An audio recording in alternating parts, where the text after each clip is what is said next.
You would never eat a horse. Something in you says no before you even think about it.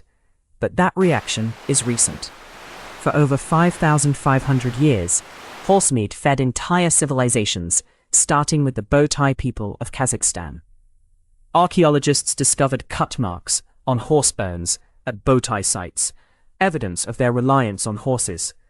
Pottery shards reveal traces of fermented horse milk, showing their innovative dairy practices. They also show some of the earliest signs of horse riding from around 3500 BC, with bits and bridles uncovered during excavations. These findings also tell us that some researchers believe horses were first harnessed around 3500 BC, serving both nutritional and transportational needs. Now let's venture to medieval Europe, where even during times of famine, horse meat was a staple. Historical records from the 12th century document horse meat consumption across Scandinavia, where it was considered not just a necessity, but a delicacy. In fact, it's recorded that during the Great Famine of 1315 to 1317, the scarcity of food was so severe that horse meat was one of the few available sources of protein, with prices for other meats soaring beyond the reach of the average person. During this time, horse meat provided essential sustenance, as a single horse could yield up to 300 kilograms of meat, enough to feed a family for weeks. However, here's a twist that changes everything. The rise of Christianity played a pivotal role in reshaping dietary habits. Pope Gregory III in the 8th century is believed to have declared eating horse meat a pagan practice, essentially banning it across Christendom. This strategic edict was part of a broader effort to integrate pagan tribes into the Christian fold, marking a stark cultural shift. By associating horse consumption with pagan rituals, this religious decree shifted horses from a food source to a symbol of the sacred, especially in Europe. How could a religious decree alter an entire continent's diet?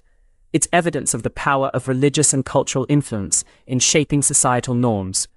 The edict was reinforced over centuries, with succeeding popes reiterating the ban, thereby embedding it into the cultural consciousness of Europe. By the 12th century, the taboo against hippophagy was so strong in parts of Europe that it shaped public perception, making horse meat an undesirable, even repulsive food choice.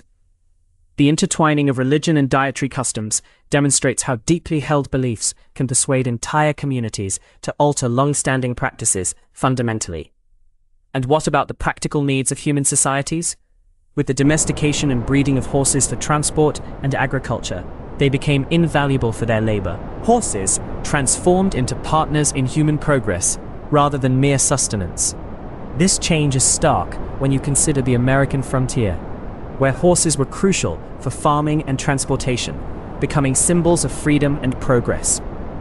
In the 19th century, as settlers moved westward, horses were indispensable for plowing fields and pulling covered wagons, serving as engines of expansion in a land vast and untamed. This laborious partnership was further cemented as horses helped in building the infrastructure that led to the industrial boom. Even today, in regions where farming automation is limited, horses remain indispensable. For example, in Mongolia, horses are still an integral part of nomadic life, used for herding and transportation across the vast steppes. Mongolian horses, known for their stamina and resilience, can travel up to 30 kilometers a day and withstand the country's harsh winters, making them essential in an environment where mechanized vehicles might fail.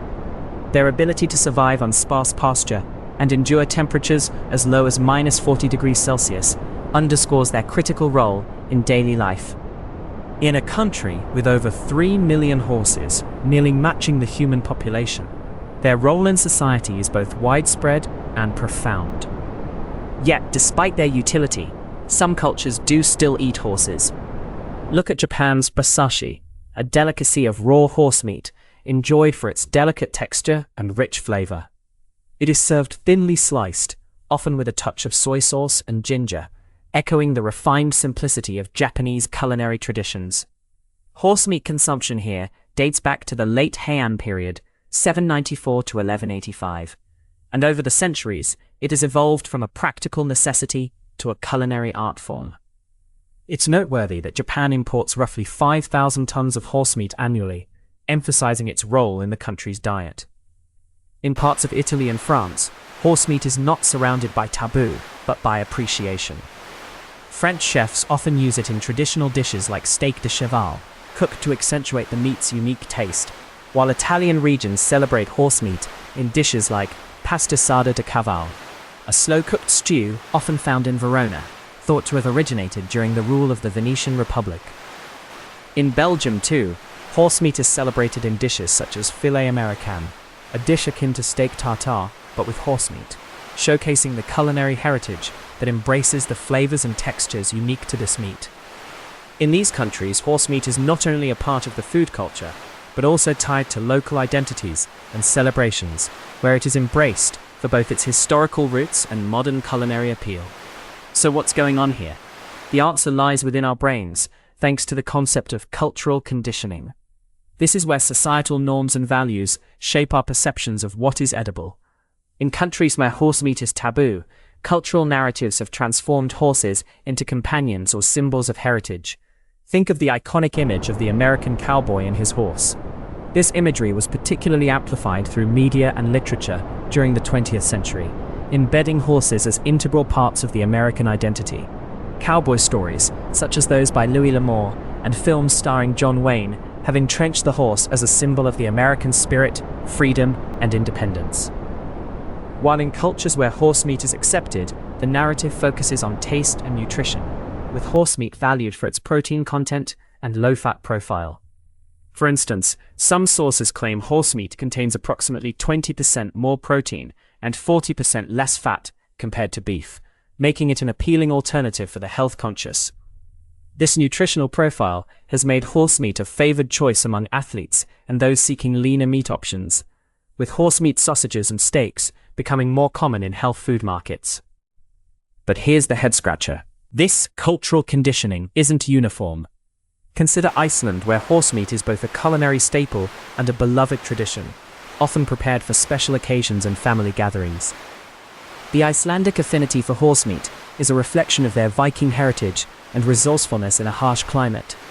Icelandic sagas often recount tales of horses as both companions in exploration and sources of nourishment when survival was at stake.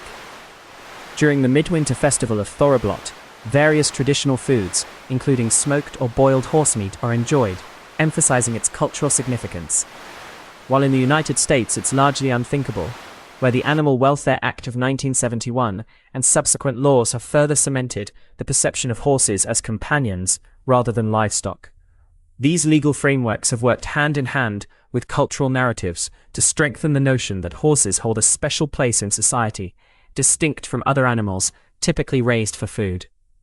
The variations in cultural narratives around horses and their consumption highlight a broader truth. Our eating habits are as much about identity as they are about sustenance. The impact of these differences is evident in how cultural festivals and national laws are intertwined with the consumption and perception of horse meat, displaying a mosaic of traditions and values across nations. And what does this say about our relationship with animals in general? The concept of speciesism offers a lens. This term describes the assignment of different values or rights to beings based on their species. Our selective compassion shapes not just our diets, but our entire worldview. Societies apply different moral judgments to animals based on defined roles within human culture, often placing pets and working animals on a higher tier than livestock. For example, while chickens are widely consumed, dogs hold a different status in many cultures, often seen as companions or even family members. This selective affection can be seen in the substantial legal protections granted to animals like cats and dogs, contrasted with the minimal rights afforded to farm animals. So, when we choose not to eat horses, it's not just about conservation or practicality. It's a window into our values and biases, reflecting our tendency to create hierarchies of worth among animal species. These biases manifest in our legislation, social practices, and individual choices, highlighting how cultural norms influence ethical perspectives on animal welfare and rights. Finally, let's circle back to the opening idea, standing by that field of horses. Consider this: the emotional bond and the cultural stories we tell about these animals have a profound impact on our choices. Our decision to see some animals as friends and others as food reflects deeper connections and values that go beyond mere sustenance. These choices are influenced by historical events, religious practices, and evolving cultural stories, illustrating the complexity of human-animal relationships. The stories we inherit and pass on influence not just what we eat, but how we live and interact with the world around us. In regions where horses are revered, the very notion of consuming them can evoke strong emotional responses, drawing a line between companionship and consumption that is as much about love as it is about tradition. And here's a poignant closing thought. While a horse in a field may symbolize freedom or companionship, it also represents the complex web of history, culture, and emotions that shape our world. It's this complex weave that makes our human story so endlessly fascinating.